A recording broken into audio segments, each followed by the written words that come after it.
We are live. Welcome. I'd say good afternoon here to our friends on the East Coast and good morning to the rest of the country. Today is a special one for me. This is an easy lift on my end. I am joined here today with an all-star cast of professional underwriters who are going to wow you with their subject matter expertise. Um, what a collection. I don't know, Kenny. I don't want to embarrass you or your tenure in the business, but I mean, do we have 100 years of underwriting experience on this call? It's there's a possibility. If not, we round up. Let's call it 75 to be fair. So All right. so without further ado, let me introduce our esteemed panel here, starting with Jen Laurel. Jen is the newest addition to our team at Life Brokerage, and wow, is she making things happen? Jen, good afternoon to our East Coast folks. Good morning. Tell us a little bit about yourself. Hi, thank you. Welcome, everyone. I've been in the industry for 25 years now, only in Yeah. ever in brokerage only. So know the ins and outs, know what the agents are looking for, work, do my best to position the cases correctly, and it's just Yeah. about it. And keeps me busy all day. Will Walker. Will, we go back to 2010. Kenny anoints you the king of financial underwriting and foreign national underwriting. So tell us a little bit about yourself before Yeah, we get so started. educational background was a finance degree, so that is the one time I get to use my professional academic life into the professional work life. But been doing the underwriting gig for 20 plus years now. Started in the home office, moved to the BGA world, so been on both sides of the fences and you know how to translate between agent speak and underwriter speak and how to move cases and place as much as business as possible for you and the agents. Appreciate you, Will. Will single-handedly influenced 6 million of premium for Life Brokerage in 2025. And now the Godfather, Kenny. Welcome. Godfather. Hi, Anthony. Glad to be here. Glad to be here. And I just figured it out. So I've crossed the 30-year mark between Jen and Will. We have 3/4 of a century anyway between the three of us. But my last 30, just over 30 years, my whole adult career has been in underwriting. Was on the carrier side for about 20 years and now on the brokerage side for the last dozen. So looking forward to the call. This will be fun. Thanks, Kenny. I'm not a classically trained underwriter, but I did include myself in that Well, hundred then we're years of there. Then we're experience, there. and Okay. we're there, we made it.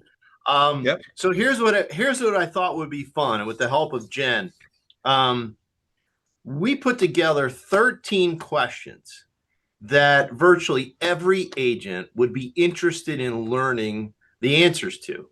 And we did share a bit about the question set with all the subject matter experts on this panel, and they've had some time to prepare. But the majority of this presentation is going to be off the cuff. There are no slides. There are no quant, no financial modeling. Not very different than our typical Life Brokerage monthly webinar. So this is going to be conversation based. I would encourage, if you have a question, we're going to open this up at the end. If you have a question, we found that it just creates a lot better order, and we may hit on your answer throughout the course of the discussion. But type it into the chat. There's a question in a chat box.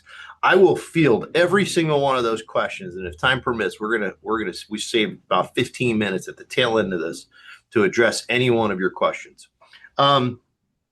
Hopefully the title and the subject matter interest you, and this panel has got a pretty cool show in store. So 13 questions, 30 minutes. I'm going to take the opening question and I'm going to direct this to every single person on this panel. And here's question number one. Let's start with Jen. Jen, in one sentence, what's one underwriting misconception you hear every single week that's outdated? All right, it's going to be longer than a sentence. I'm a little long-winded, but I Okay. think one misconception is thinking that how you position a case doesn't matter more than a diagnosis, but it really does.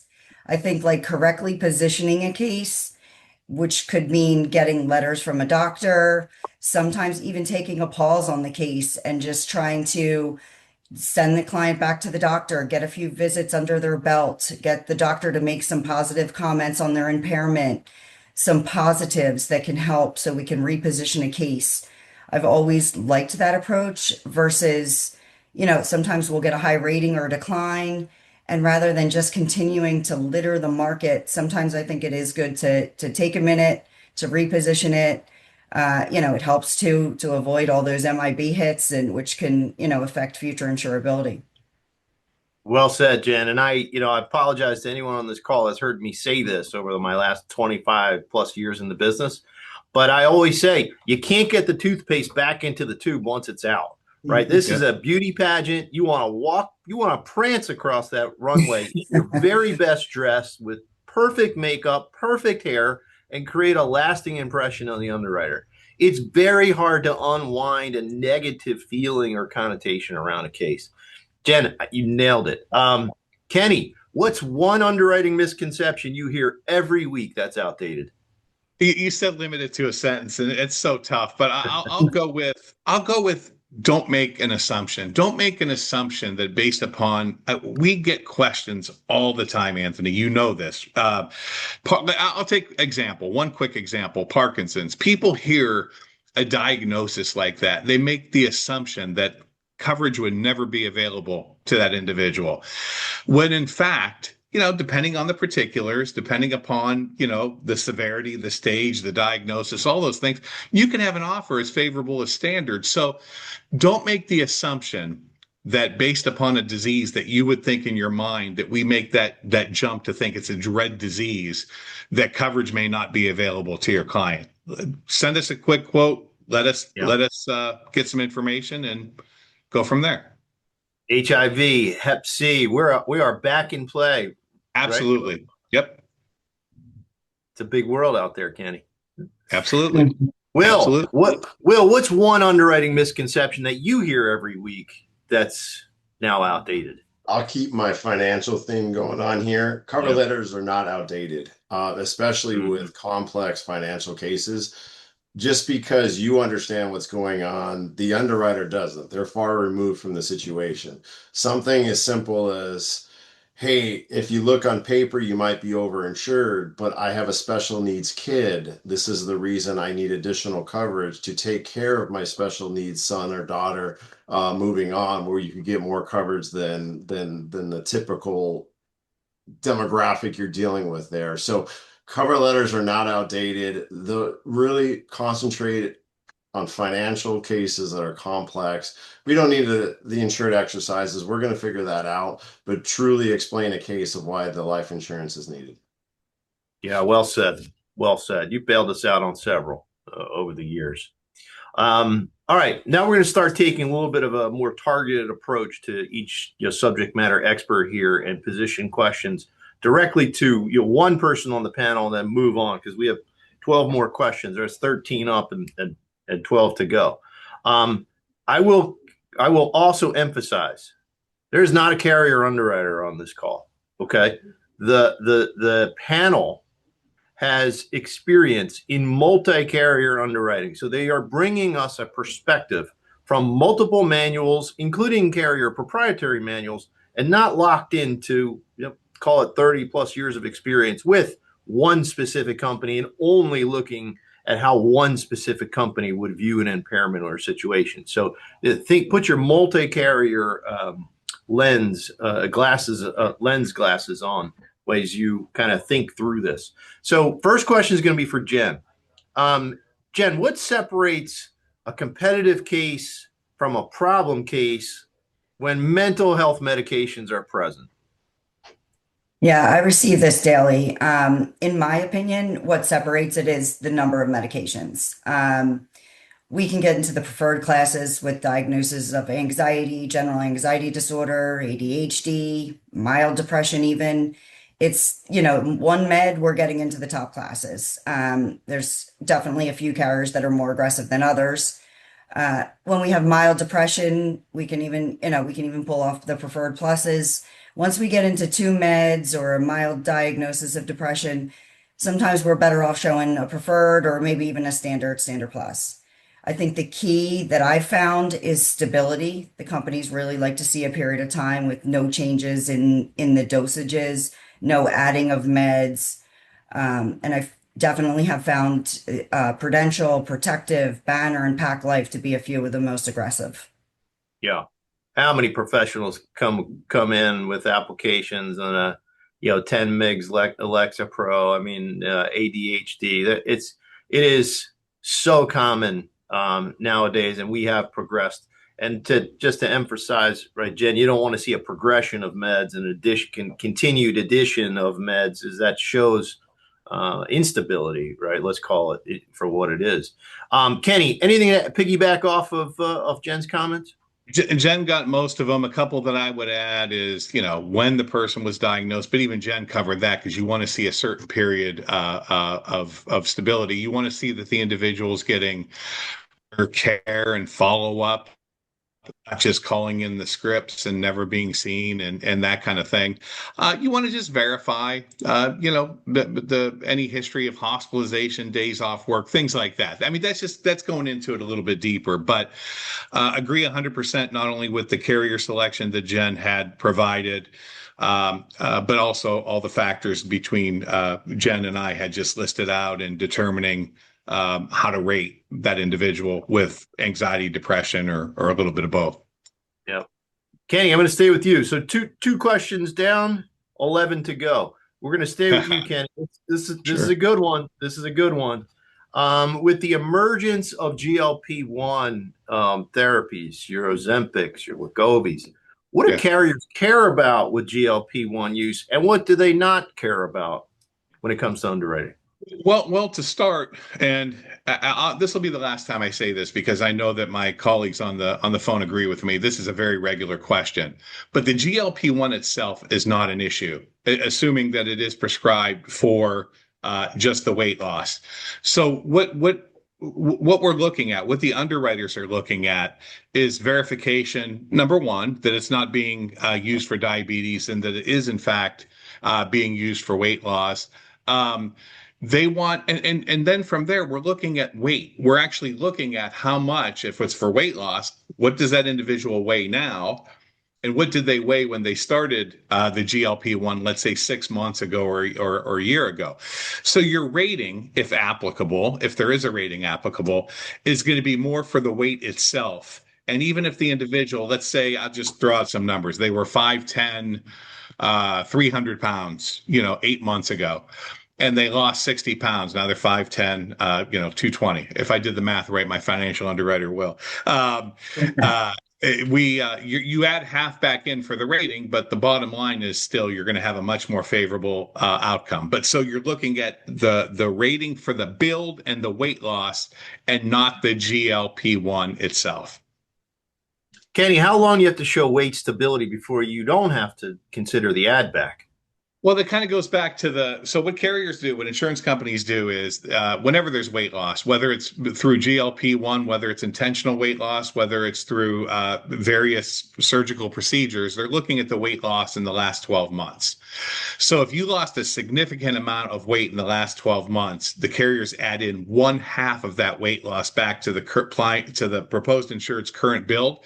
But once we're past that, then we're looking at the individual's actual current build, and not adding back in that additional weight. Yeah, great intel. Jen, tossing it back to you. Anything to piggyback off of what Kenny said? No, I mean, he nailed it. I think All the right. biggest thing I've heard from the carriers is just as long as there's no, diagnosis of the diabetes or impaired fasting glucose. All right. 3 questions down. Moving on. Will, we're coming at you on this one. We always hear this term holistic underwriting. What does true holistic underwriting look like in daily practice? So kind of what makes sense, especially with the advancements of medical care. We have these executive physicals. We have the CT angiograms that use we call FFR now, that gets us more exact if there's stenosis, not just a wide wage percentage of it. So the leaders of this is John Hancock and Pac Life. I'll let Jen talk a little bit about Pac Life, but John Hancock, their preferred guidelines, if you kind of notice their field underwriting guide, they don't go into specifics anymore. It's a very holistic view of it. So I might have a family history of CAD, but if I'm in my 50s, I have annual stress tests, I do CTA angiograms. They're all clean. It's not going to preclude me from getting preferred categories. Goes along with the vitality program in John Hancock. Now, after you purchase your policy, are you exercising? You put in all these different health measures that go into it, and you get a reduction in your policy premiums going forward. So we're seeing more and more of that. I mean, just to not even talk about Hancock and Pack now, we're seeing different companies do these gallery cancer screenings now if you're over age 50 and you have a policy with them, where it's actually free, and the test I think is roughly over $1,000 if you go do it yourself, and just to verify that there's no cancer concerns. So there's a lot of different levers these carriers are now pulling in the holistic view or routine medical care, and just the advancements in medicine to make sure you're healthy and you live longer.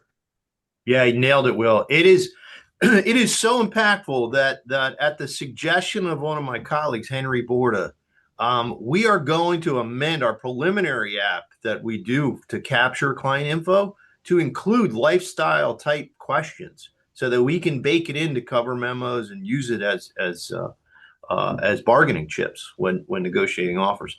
Jen, can you add on to anything Will may have? Yeah, well, with Pack Life, I can tell you they're really getting aggressive with it. Same thing, same type thing with John Hancock, the holistic approach. They're doing it on both term and permanent cases. When it comes to diabetics, even getting into the preferred categories, preferred best even, their sweet spot's going to be for somebody in their mid 50s diagnosed, short, more recent onset, routine care, well followed, up to date with their labs, exercising daily. A1C 7 or under, they can pull off preferred, even preferred plus, Yeah. and that's good because it's on term as well. So that's big. Jen, is it true, just have a little fun here, is it true that one of the holistic lifestyle considerations is if you have a pet? Yeah, they make you happy. I They thought make you so. happy. They I bring thought, joy. thought so. As long as they're behaving, they bring joy. All right, moving on to question 5. Jen, you started to touch on it here. How's underwriting, not just in a holistic fashion, but broad scope industry wide? How's underwriting for diabetics evolved in recent years? It's come afar. It's come really far. I mean, I Yeah, remember 20 years ago when I got the question when I first started. I was so excited when they would say type 2 diabetic. I was like table B. Like I felt like I yeah, could answer. Now we're yeah, at standard pluses, and like we just yeah, said, like even getting into the preferred classes. It's not going to happen on all of them, of course, but yeah. and some carriers will be a little more sticklers with it, but it's definitely possible with your most favorable cases. Any massive delineation between type 1, type 2 that you want to cover? Not that No. I'm seeing. I don't. Okay.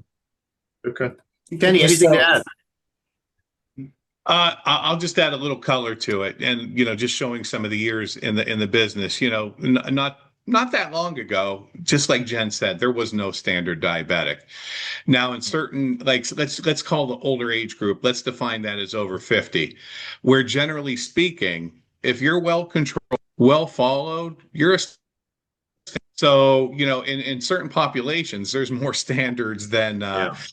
than not. So, yeah, that is one area of underwriting, one medical condition, if you will, that has evolved tremendously over the years, and it continues to as well, with more and more carriers joining the likes of a Hancock, for example, who kind of led the industry in terms of their ability to see these individuals more favorably. Yeah, they did. They did Yeah. kind of step out there and then some other carriers started to follow suit. So Agree. Yep. we One other thing appreciate. that I would jump on to is the juvenile diabetics. I know we talked about the 50s and above, but Mhm. it's not that this is a John Hancock commercial, but your juvenile diabetics in their 20s, early 30s, they're going to have the most aggressive rating than the industry still. So if you run Mhm. across those cases, I would, John Hancock's going to be your carrier for the very early onset, younger ages at application. Yeah, well said. All right, 5 down, 8 to go. Moving on to question 6. This one's a little near and dear to my heart. Um, and I'll toss this one to Ken. How do carriers evaluate calcium score versus more invasive testing today as it pertains to coronary artery disease, Kenny? Well, the calcium score, listen, it's a good tool, it's a quick tool, but it's not as diagnostic, if you will. It shows that there's plaque, but it doesn't necessarily show and I'm sorry if you hear that outside, there's something flying. I have a window open. But anyway, it shows the plaque. It's a great risk assessment tool for future heart events or heart disease. It's often used for people even without symptoms, but with risk factors. Those risk factors being high cholesterol, hypertension, maybe family history. So it's great that way. But the CT, the angiogram, the actual angiogram, it shows both calcifications, soft plaque and hard plaques. It's Mhm. more diagnostic, involves an IV contrast. The bottom line, without getting into it any deeper, it provides that clearer picture of where and how severe the blockages are. So that's kind of I might have went into it a little bit deeper, but or a little bit more deep than I intended. But those are kind of the differences where the score it is a diagnostic tool and it comes in handy, but the angiogram being more definitive in terms of diagnosis and degree of calcification. Yeah. Putting my sales hat on, um, my father died at 64, and as he was progressively deteriorating, he made my brother and I promise that we would go through the preventative care division of Penn Hospital, who's world renowned. And before we did that, and I'm going to encourage everyone on this call to share the same advice with their clients, go load up on convertible term insurance. Um, we both achieved a super preferred class. We went through our preventative studies. My brother had an extremely high calcium score. I had mild plaque in my left carotid. And now all of a sudden, we have notations of CAD in our medical files.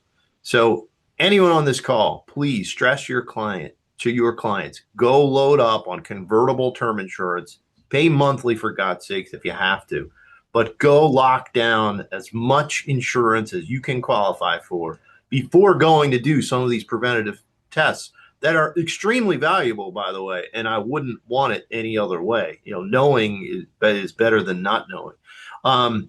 Jen, I just want to toss it to you. Anything to add off of what Kenny had talked about here on CAD and calcium scores? No, I think what both of you said, you both nailed it, and like you just suggested too, more and more the doctors are tossing this out there. So and clients are doing it, and they're not thinking of the Yeah, repercussions of it. But it is a good test to have. Get a front, you can get ahead of it. But and the carriers are getting aggressive still, but it is good to get your insurance in line first yeah. before getting such a I'll, test. I'll, I'll also add there's been a pretty significant emergence of naturopathic doctors.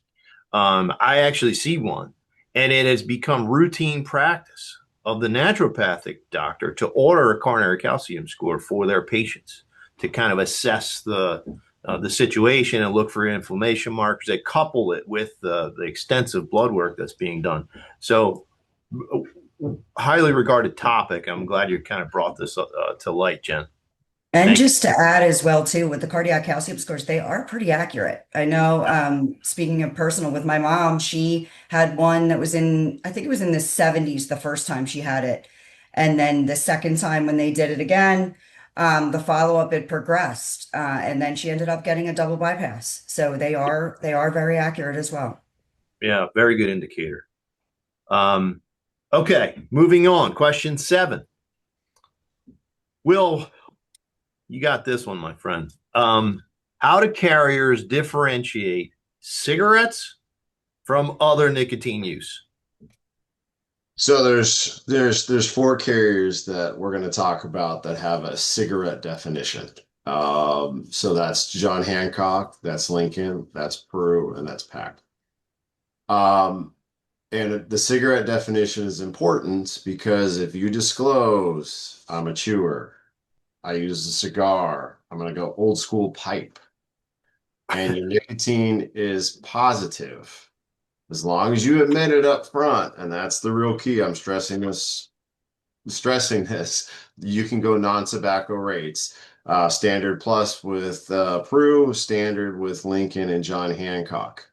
The other carriers have a tobacco definition, which, hey, you cigarette, you chew, you have a cigar, you're going to be smoker rates. The one that you can carve out is your cigars. The cigars, each carrier has a certain number of cigars that allow you to do per year, celebratory cigar, but you have to test negative on the nicotine. The last one I will talk about, which is a smaller niche, but we've run across this, is Securian actually has an e-cigarettes niche. If you haven't used traditional tobacco products in the last 10 years and you are a vapor or e-cigarette user, they actually run a special thiocyanate test that if that is negative, they can go non-tobacco rates. It's a little bit more difficult if you have clients light. With that, you have to work very closely with securing an exam one to have the test run. The fluids are only held for so long, so it's got to be within a week of polling the lab. So it's real technical, but that's, what is that, 3 or 4 different views on the tobacco rate. But the last thing I'll just leave you, if you use the chew, if you use a cigar, if you use a pipe, Yeah. admit it on the exam in the app for non-tobacco rates. If Yeah. not, you will get tobacco rates. Yeah, amen. And Will, whenever my brother and I got in trouble, my parents would say, I'm going to ask you once, tell me the truth and it will be okay. If you lie to me, I'm doubling your punishment. And that's exactly what happens. And the with carriers double your premium. So yes. You better Mhm. believe Yeah. it. Sometimes, Yeah. sometimes 4x when on different term scenarios. Jen, anything to piggyback off of Will? Yeah, no, he nailed it. I mean, All it's right. the alternate tobacco, I like to say, is, Pru, that's going to be your non-smoker plus at best if otherwise qualified. Lincoln and Hancock will do standard non-tobacco at best if, admission's key. And I would just, by way of reminder, Lincoln is not available in New York, and John Hancock has a minimum of 750,000 in New York for term. Well, yeah, well articulated. All right. Let's talk about speed to issue, right? As a BGA, we are tracking in our KPI our days pending. We're tracking a lot of different metrics, but every week we're looking at days pending. And on average, we're turning cases over in 45 days. That means we get 7 to 8 turns, per year. So we're really, kind of dialing in. If we can improve that number, then, and we get more than 7 or 8 turns of our pipeline, then we have a better year, right? So this is a constant push and pull in our industry, which has antiquated a lot and alienated is antiquated and has alienated a lot of producers into moving into alternative means of wealth management and property casualty, and it kind of made life insurance hard. What slows on, and I'll toss this to Ken. Ken, what slows down a good case from an operational standpoint, and how can advisors prevent it? Well, in some ways, Anthony, a lot has changed in the industry. A lot more automation, Excel. In a fully underwritten case, sometimes the more things change, the more they stay the same. There's still that, that friction, that's still that, pull and tug, along the way and trying to get a case across the finish line. Now, some of the ways to avoid that, or some of the things that happen, let's cover both. APSs are still problematic by and large. They still can take days and weeks. And then once you get the APS in, you'll oftentimes, there could be questions from there. There's a vague diagnosis of, let's just pull something out of the air, coronary artery disease. But that vague diagnosis of coronary artery disease we discovered was more of a coding thing, where what I mean by a coding thing is something that the doctor had in their records to justify a test being paid for by health insurance. So we're going to need a clarification there. A lot of times in APSs, and again, I keep zooming in on the APSs because they seem to be continue to be the bane of our existence for multiple reasons, more than just time service, but sometimes what's in them and what's not in them. Let me try to tie it up this way. If we know that there's an issue, if we know that there's a mention, if we know that there's a history, something mentioned in the APS, let's go back to what Will said on financial underwriting. Let's get a letter of clarification. Submit a cover letter with the case. If there's going to be any ambiguity on anything in the case, whether it's medical, financial, avocational, like you had stated it so perfectly just a little bit ago, Anthony. Put your best suit on. Put your best. Do your hair as best you can. Let's go in there with and package and position that case in the most favorable light. It's just so much easier to do it that way than get the underwriter on their heels and then try to dig out in the back end. But anyway, I'm starting to go down a rabbit hill, but it's clarity. It's giving as much information as you can up front to reduce the drag. I'll stop there. My colleagues may have some things to add. Oh, well said, right? Because the carriers are want to slow down and take their time and make sure they do a good job at underwriting, right? So they want complete information. Sure. And I tell everyone, I know, our industry complains about the friction involved in underwriting. But the reality is the insurance company could theoretically be stuck with you for the next 4 or 5 decades, depending on your age. They have one shot at you. It doesn't matter if you have a change in health or occupation or lifestyle. They are stuck with you. So they need to get it right one time. And, if we can kind of provide complete and efficient medical information at inception, the case will just continue to move as it should. Yeah. And Anthony, if I could just add one quick thing, and I guess it's a plug for what the 4 of us do. If you have a complex case, let us get in front of it before it ever sees the carrier. Let us have your more important, your larger, your more significant cases, get it in front of us so that we can determine how to approach which carrier to approach based upon the history, and best package it and position it again in the most favorable light for the most positive outcome. Well said. Well said. Sometimes I take it for granted, Kenny, that everyone does important cases on an informal basis that have some hair on it or have impaired risk. Yeah. But that's a really important reminder and key point. Will, anything to add?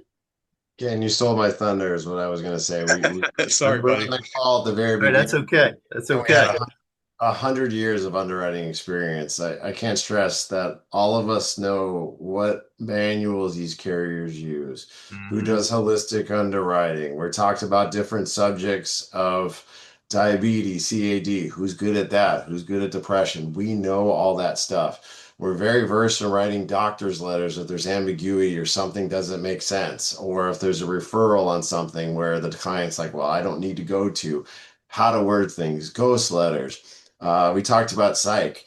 We probably don't want all your full psych records. A lot of times psychiatrists don't give them up, and usually when you get it, nothing good's going to come about it. We have 1-pagers for things like this, so it could be succinct and put in a rosy picture. So there's a method to all of our madnesses. Let us get into the Yep. case early before the carrier sees it and present it, as Jen said at the very beginning, in the best light. Yeah, you buy life insurance for peace of mind, right? You want to create an outcome, whether it be a business outcome or an income replacement outcome or a wealth transfer outcome. The last thing you want to do is get cute. I get, we often get part twos. Every answer is no. Well, I know that consumer didn't complete that part two properly, or they're trying to be cute, because then you get a host of APSs that suggest a different story.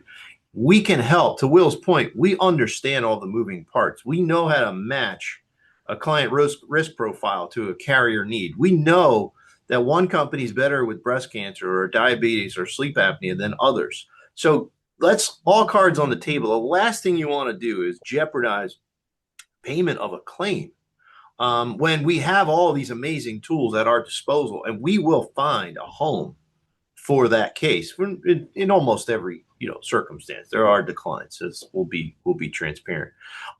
Will, staying with you, moving on to question 9 as we keep moving here. We have four, let's call it 4 to go. At what point does financial underwriting become as important as medical underwriting? Well, carriers will tell you it all. It doesn't matter the base amount. Mortality with poor financial underwriting is a real thing. But that the 10 million or 10 million at a dollar where we start dealing with third party financials is important. We also have carriers, and we have actual cheat sheets on this, is who requires a financial questionnaire, because it's a compliance thing, because it registers with the state and it goes inside the policy. So what becomes important is in understanding your client. We talked about cover letters a little bit, is that especially with these larger cases, it's not one size fits all on what you need to gather to make for a case to make sense financially. I always ask, let's get a balance sheet. Let's understand the client's net worth and understand, okay, let's pick apart. Oh, this is really easy. You just need to get a copy of the latest brokerage statement and get it done. We might need tax returns to understand, to try to value a business, because they're not paying 10, 15 grand to get somebody to come in to value the business. And then we have a buy sell and da da da da da. I could take business tax returns, figure it out in EBITDA, understand the multiple of the business they're in, and explain to an insurance carrier, okay, this is where the value came from.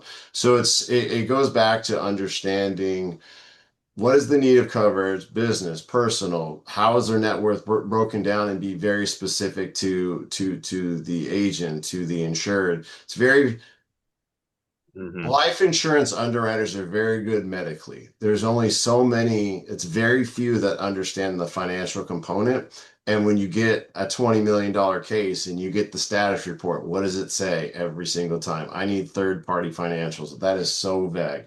Doesn't mean it's not one size fits all. I might have someone that's getting personal coverage, but their net worth is tied up in a business where your personal tax returns are going to show nothing, because you're not going to double tax yourself. So now I'm going to tell somebody, get business tax returns. We'll figure out the value of the business. We'll figure out what you could be taking home and get a case done that way. So it's really just understand, how is the net worth, how is it broken out, and then be very specific on what to ask for. Well said. Let's move to question 10. This one's interesting. And Jen, we'll toss this one your way. What makes a foreign national case viable today? And then part 2 is, what specifically has changed for Israeli nationals? I'm actually going to defer to Will on this because he is the foreign national expert. All right. That's fair. So Mhm. what has changed is actually it's you think, oh, this world's crazy, we have an issue here, we got an issue there. Actually, the nexus requirements from many carriers have actually been reduced. We've gotten to the point now where I could have $1 million of global net worth and only $10,000 here in the States and be able to qualify for U.S. life insurance. Country lists and how we view has actually increased. We've gotten more flexible. It really comes down to, I talked about a questionnaire earlier. We actually have foreign national questionnaires to understand what visa are you on. You know, it's very important to break down what travel, what country you're from, what's your global net worth, what's your US connection. And we could actually just take a one-page sheet, and if it's filled out correctly, be very specific on the carriers to go to. Because there's carriers that say, I will only do permanent coverage. Some carriers will do, I will do term and perm. So, you know, there's some carriers where might have a certain country in A, certain as B, and because you're a B, you can only get standard plus, while somewhere else you could get preferred. We actually have translation services that we could use if we need to get medical records for from a certain country.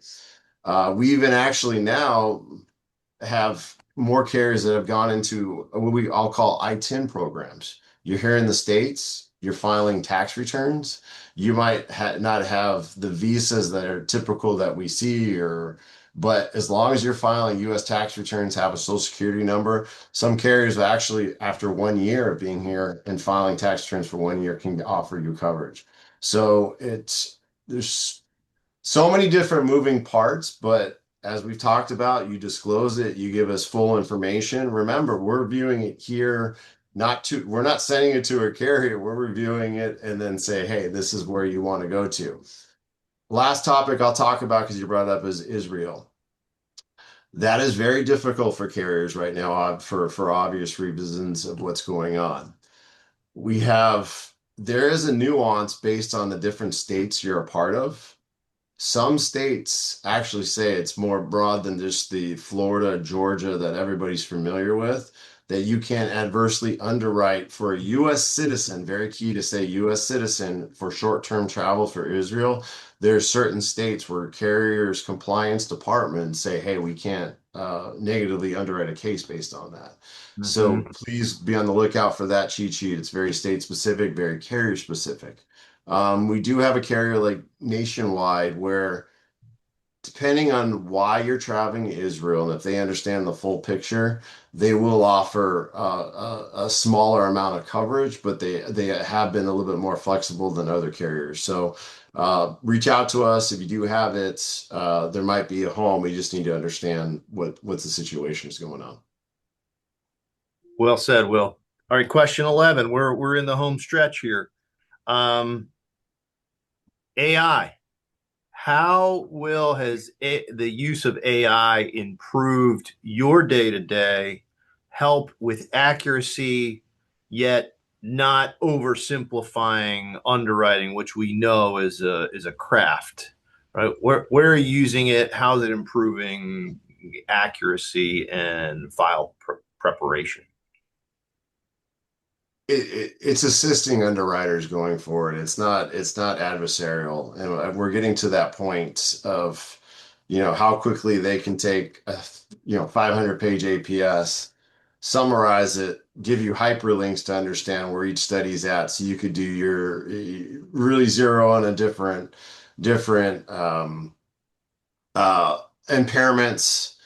There's tons of vendors that we're interviewing what makes sense. It allows you to pre-underwrite getting more lab pictures, kind of quick quote models that you plug in. Yeah. It's so many different levers that could be pushed that we're investigating, but it allows us to review more files in a quicker for the agents to get back, hey, this is what we need to move forward with the case. Yeah. Identifying, taking me exactly to the page of the path report instead of sifting through 120 page APS, and summarizing to an extent, right? Accuracy over speed is always right, best practice, but that we have been able to shortcut some things, right, and accelerate the process. Kenny, anything else? I know you're doing a ton of research and have completed a ton of research on AI. Anything to add? Yeah, I'll be brief, but I think it sums it up. To deny AI is to be left behind. So it's made inroads into our world, and it's going to continue our world as we go forward. Yeah. Resources, human and monetary, and figuring out ways to do things faster, cheaper, and hopefully better. But I'll wrap it up by saying this: the talk of the underwriting profession, the talk of our demise is premature, because what is happening is we're going to use that, and Will was going down this road and basically stated it. It's going to enable us to do more. It's going to enable us to be more efficient. It's going to enable us to be more accurate. It's putting that human element along with the AI to have even more outcomes, more successful outcomes, better speed, efficiency, all those things. So there's a lot coming down the path with that. Some of it we don't know. It's being invented. It's being developed as we speak, but it's a lot more to come on that. Well said. All right, number 12. This isn't necessarily a question, but more a statement or summarization. So, Jen, based on all the amazing tools at your disposal, can you walk us through a few real case examples where outcomes improved once you dressed that file in their very best evening gown and did the hair and makeup and positioned the case properly? Yeah, I recently had a huge success with a case, 46-year-old male who had stage 2 colon cancer and a positive gene mutation that puts you at higher risk for cancer. It's called Lynch syndrome. A lot of companies, some shy away completely with that, some are highly rated. We ended up having a ballpark from principal at table 3. And with a little glimmer of hope, if they could find some credits, they could get it to standard, which they were able to in the end. One of the best parts of it was he was just up to date with his colonoscopy, like within the week that he got the policy. And it was a great win. There was other companies out there, offering with flats or table 8 range. They pulled off standard. I mean, the premium was about 10,000 plus difference, and the case was placed immediately. Well said. I'll add a high general one, Anthony, just generally speaking. And I think Will and Jen both referred to this at sometime in the course of our conversation. With us knowing the manuals, with us knowing the carriers, with us knowing where all the nuances and niches lie, with us knowing the differences in the manuals, I'm just going to give one example. There's cancers. Now, typically those cancers are low stage, early grade types cancers. But depending on what company you go to with the manual, you could have, and this is not an exaggeration, Will and Jen both can back me up, you can have a significant flat extra or even a postpone with carrier A, where that same cancer using this carrier's underwriting manual could potentially be standard to a low flat. I know those are drastic differences, but they do occur. And it's just an example of give us the information, give us the history, even if it's just a 2-line quick quote. And oftentimes or the questionnaire, as Will referred to earlier, and oftentimes we're able to give you a very accurate assessment along with the carrier recommendation that the carriers are going to compete most favorably. Well said, Kenny. And I'll piggyback off of, and Jen's pretty humble, but I'll also share with a couple other successes. I mean, she's had mental health cases that prefer GLP-1 users, no rating, diabetic cases improving the standard just by properly positioning the files. Coronary artery case with a calcium score of 50, getting best class from one of our core carriers. Really good stuff. So we have actually answered every question along the way. We've kind of weaved several of them in and out of discussion. But I'm going to close by coming back to let's hit Will. Let's let Will take the lead on this, and Jen and Kenny can kind of piggyback over.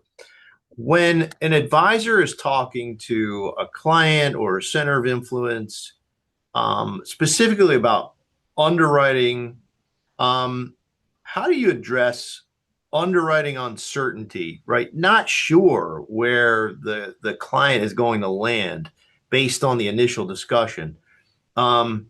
trying to secure the opportunity to work on things without over promising or scaring clients into a bad offer. We have so many tools. We talked a little about questionnaires, and one of those is every impairment you could pretty much think of for the most part you have there. So we could start with something as simple as getting the information on your Crohn's, your diabetes, your CAD, letting the clients know we have a group of expertise that don't work for the carriers, have but understand their manuals, what they use. We use trials as a for our larger cases too. We talked about how to present it correctly to the carriers. So when we do trials here, we review it before the carriers ever do. And it gives us the ability to get the doctor letter if we need it. Hey, maybe we're completely missing an APS and we might add another couple of weeks, but it's actually in the long run going to save time, because what we could review, it might take the carriers double to triple the time for them to review it. And, you have to resend it in, and you wait that long for them to say the same thing, that, hey, we're missing the cardiologist APS and we know there's X, Y, and Z going on, but what is the severity? Because that's important. There's different, some mild, moderate, severe, and pretty much every impairment you're dealing with. So we understand that you could actually just get a medication list, and understand what everything's for, to kind of give you a realistic expectation. There's a lot of different ways we could at least give a baseline to the insured, and is this hitting the premium tolerance? And then, how do we shrink that gap from the time we talk to case placement? So the open line of communications we talked about is so important, Anthony. Full disclosure and everything, and just understanding where we're coming from, they're coming from, and how do we find a solution? Well said. Jen, same question? Same thing. I mean, gathering as much information up front is key. Putting a little of this onto the agent to remind the client that with technology these days, you're not hiding anything. These Milliman reports that the carriers get, they have conditions, they have doctor names, they have the RXs. So, we get completely that it's hard to make a sale, let alone the sale twice. So we'd love to position it out of the gate, get you to the right company. Clients having access to their patient portals. Pull us the catheterization if you can get it. Pull us the path report.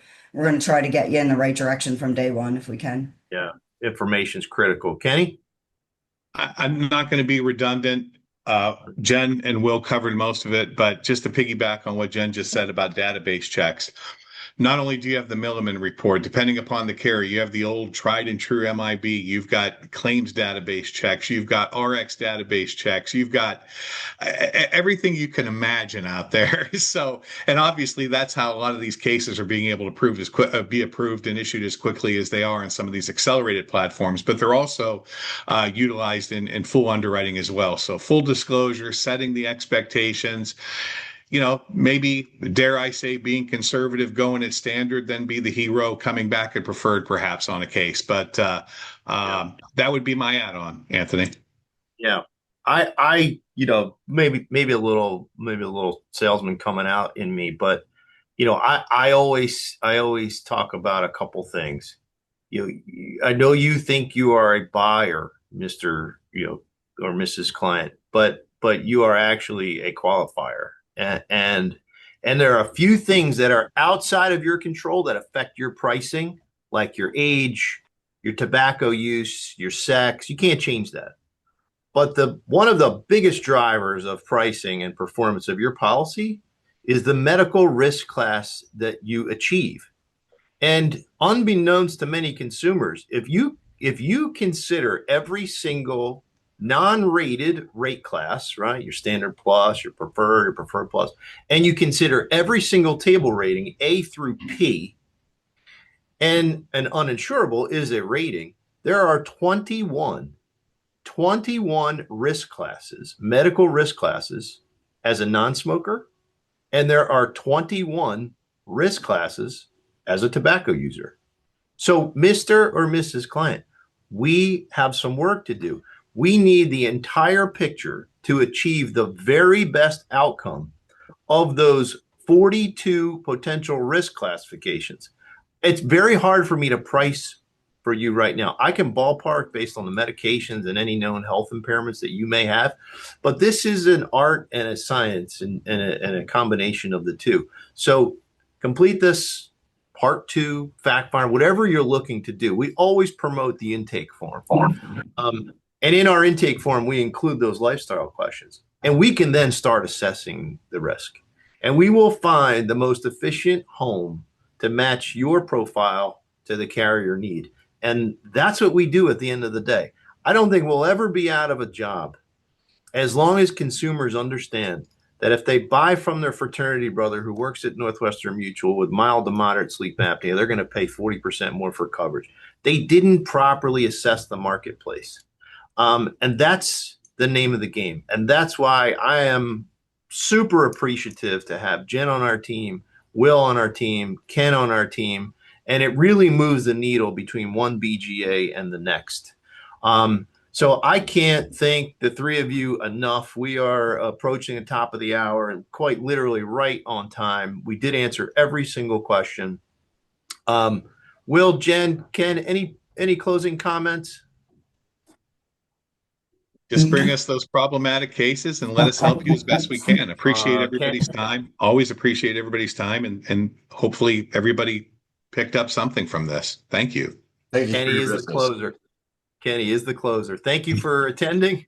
Thank you for attending. Have a terrific remainder of the week. And our recording and our intake form will be circulated at the end of the week. Thank you and be well. Thank you. Everybody. Okay.